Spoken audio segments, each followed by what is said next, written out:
Well, here I am down at the Inner Harbor, sitting on the dock, taking in the sights as they walk past me, mostly. So, as well as landmarks like the Empress, that was the head of some shipping company. That was their, like, Far East shipping would come through here. The spire is where the old Black Ball ferry used to be. It was the ferry to Vancouver and all other points, eventually nationalized by an NDP government, I guess, maybe a Soviet.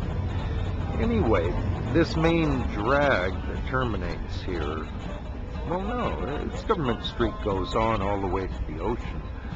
But in the gold rush days, the next 3 to 5 blocks, I think, had over 100 saloons operating at all hours of the day.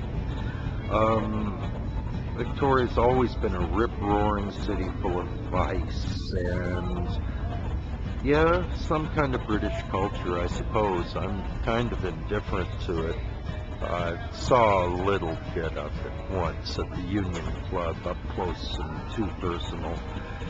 Anyway, one thing I want to talk about is that Victoria was also a port of call for the Confederate Navy during the American War for Southern Independence.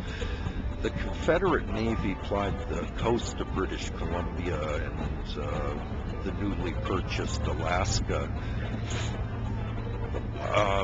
harassing Yankee whalers. Whale oil was essential for munitions and a lot of things. So, in their campaigns off the coast of British Columbia, the Confederate Navy sank, I believe it's 198 ships without a single fatality. They offloaded every ship before delivering cannonballs and sinking it to the bottom.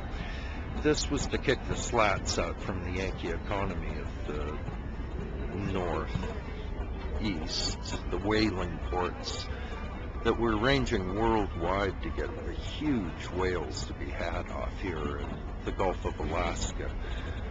Now, I just imagine that a boatload of Confederate sailors that have just had a few successful kills, so to speak, and a bunch of Yankee whalers who couldn't give a damn about the Civil War one way or the other and found themselves treated like gentlemen and delivered to the nearest whiskey port with lots of bawdy women and everything.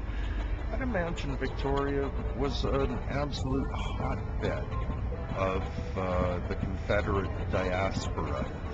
Being resident here in the British protectorates, or whatever its status was at that time, gave the Confederates quite a safe haven. So, I think for that heroic record of sunken shipping and no fatalities, that certainly a monument deserves to be built here in Victoria to the gallant men